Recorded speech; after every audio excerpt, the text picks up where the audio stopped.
नमस्कार दोस्तों, SBI securities morning podcast में आपका स्वागत है। आज के पॉडकास्ट में हम निफ्टी बैंक निफ्टी में क्या उम्मीद करें इस पर बात करेंगे। साथ ही ऐसे कौन से सेक्टर्स और स्टॉक्स हैं जिन पर आपको नजर रखनी चाहिए उस पर भी हम बात करेंगे। फ्रेंड्स, अगर हम वेडनेसडे को ग्लोबल मार्केट्स को देखें तो तीनों ही अमेरिकी इंडाइसेस जो है वो पॉजिटिव नोट पर क्लोज हुए। टेक हैवी नेस्डेक इंडेक्स ने बहुत ही अच्छा प्रदर्शन दिखाया और 0.49% की जो है वृद्धि के साथ बंद हुआ। डाउ फ्लैट क्लोज हुआ और S&P 500 अगर हम देखें तो 0.16% की बढ़त के साथ क्लोज होने में यहां कामयाब रहा। ब्रेंट क्रूड ऑयल की बात करें तो 85.45 और 83.70 इस छोटे से दायरे में ये कंसोलिडेट कर रहा है और आगे बढ़ते हुए 85.50 के स्तर के ऊपर कोई भी स्थायी चाल ब्रेंट क्रूड ऑयल में एक अच्छे खासे ट्रेडिंग डायरेक्शन एक ट्रेडिंग मूव को जन्म देगी। उस स्थिति में 87.50 और उसके बाद 89 के लेवल भी हम ब्रेंट क्रूड ऑयल में ऊपर की तरफ देख सकते हैं। नीचे में बात करें तो 83.50 83.40 ये जो जोन है और यहीं पे 20 EMA भी प्लेस्ड है, ये एक सपोर्ट के रूप में कार्य कर सकता है। बात करें डॉलर इंडेक्स की तो उसने अपनी ऊपर जो नॉर्थवर्ड जर्नी है उसको कंटिन्यू रखा है और 40 ट्रेडिंग सेशंस के बाद पहली बार 106 जो लेवल है उसके ऊपर क्लोज होने में वह कामयाब रहा।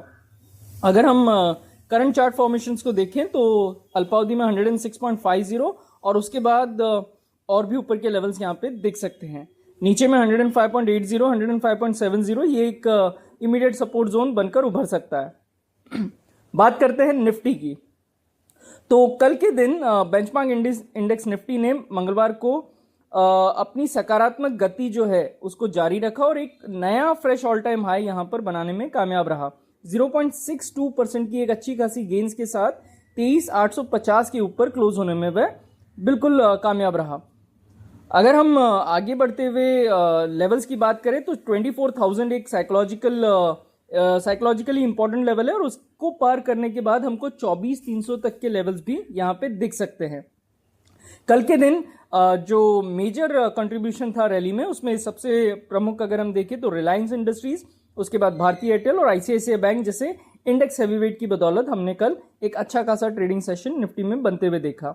सपोर्ट्स की बात करें तो 23,730 23,770 यह जो जोन है ये अब एक सपोर्ट के रूप में उभर सकता है। फ्यूचर्स में 0.58% की बढ़त के साथ 3.70% की क्यूमुलेटिव ओपन इंटरेस्ट में वृद्धि हुई है, जो एक ओवरऑल एक अच्छे खासे लॉन्ग बिल्डअप को यहां पे दर्शा रहा है। 14 शेयर्स में लॉन्ग बिल्डअप, 11 में शॉर्ट कवरिंग, 13 में शॉर्ट बिल्डअप और 12 शेयरों में यहां पे एक लॉन्ग अनवाइंडिंग हमको कल के सेशन में देखने को मिली। 23,900 और 24,000 के कॉल के स्ट्राइक में, वहीं 23,800 और 23,700 के पुट के स्ट्राइक में हमने ओपन इंटरेस्ट में वृद्धि देखी है और PCR 1.27 के लेवल पर प्लेस्ड है। बात करें बैंक निफ्टी की तो कल के दिन जो मंथली एक्सपायरी थी बैंक निफ्टी की उसमें इंडेक्स ने अपनी जो नॉर्थवर्ड जर्नी है उसको कंटिन्यू रखा और एक फ्रेश ऑल टाइम हाई यहां पे बनाने में वह पूरी तरह से कामयाब रहा। 0.50% की बढ़त के साथ 52,870 के लेवल पर क्लोज होने में इसने सफलता दिखाई और क्योंकि ऑल टाइम हाई पे चल रहा है तो बतौर सभी जो मेजर इंडिकेटर्स है या मोमेंटम ऑसिलेटर्स है सभी में यहाँ पे तेजी नजर आ रही है। सभी मूविंग एवरेजेस के ऊपर बैंक निफ्टी ट्रेड कर रहा है। आगे बढ़ते हुए 53,300 के लेवल्स को टेस्ट करने की संभावना है और उसके बाद हमको 53,700 के लेवल्स भी बैंक निफ्टी में नजर आ सकते हैं। नीचे की ओर बात करें तो 52,400 52,350 ये एक इमीडिएट सपोर्ट जोन बनकर उभर सकता है। फ्यूचर्स में 0.24% की यहाँ पे तेजी देखने को मिली, वहीं 23.10% की जो यहाँ पे क्यूमुलेटिव ओपन इंटरेस्ट है वहां पे गिरावट नजर आई, जो एक शॉर्ट कवरिंग रैली को इंगित करता है। 53,500 के स्ट्राइक में कॉल में ओपन इंटरेस्ट बढ़ता हुआ नजर आया, वहीं 52,500 और 52,000 में पुट में ओपन इंटरेस्ट में वृद्धि देखने को मिली है। OIPCR अभी 1.27 पर प्लेस्ड है और मंथली अगर हम जुलाई का PCR देखें तो 1.3 पर रखा गया है। इंडिया विक्स को देखें तो बुधवार को 14.54 का उसने लेवल टेस्ट किया और उसके बाद 2% का मामूली सुधार यहां पे देखा गया। यह लगभग 2% के नुकसान के साथ क्लोज हुआ। आगे बढ़ते हुए अगर हम देखें तो 13.50 13.40 ये एक सपोर्ट के रूप में कार्य कर सकता है इंडिया विक्स के लिए। वहीं 15.50 फ्रेंड्स अगर इसके ऊपर विक्स ठहरता है तो यहाँ पर एक पुल बैक हमको देखने को मिल सकता है। अगर हम फ्रंटलाइन इंडाइसेस को देखें तो उनके अंदर एक हद तक हम एडवांस डिक्लाइन जो है वो गिरावट के फेवर में रहे, क्योंकि ये जो रैली है ये बहुत हद तक लार्ज कैप ड्रिवन रैली जरूर हमको देखने को मिली, खासकर लास्ट के 2 सेशंस तो यही दिखा रहे हैं।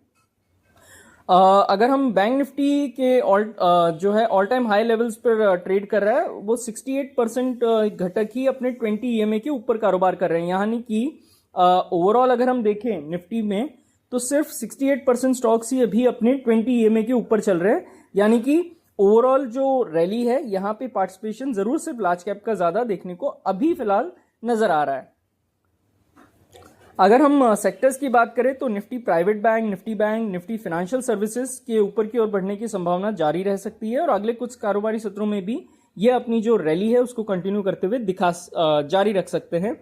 वहीं दूसरे सेक्टर्स में देखें तो ऑयल एंड गैस ने अपने 50 EMA स्तर के पास एक सपोर्ट हासिल किया और बुधवार के कारोबारी सत्र में यहां से तेज उछाल यहां पर हमको नजर आया।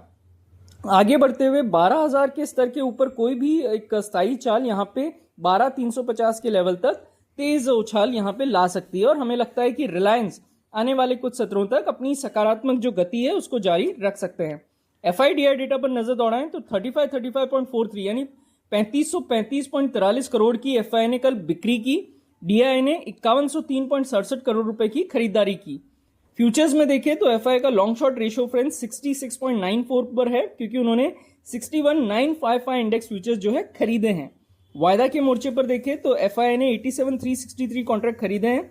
वहीं ऑप्शंस पर नजर दौड़ाएं तो 56,746 कॉल कॉन्ट्रैक्ट FI ने बेचे हैं। वहीं 82,910 पुट ऑप्शन कॉन्ट्रैक्ट भी FI ने बेचे हैं। तो फ्रेंड्स आज के पॉडकास्ट के लिए बस इतना ही। हमारे पॉडकास्ट को नियमित रूप से सुनने के लिए बहुत बहुत धन्यवाद। Investment in securities market are subject to market risks. Read all the related documents carefully before investing.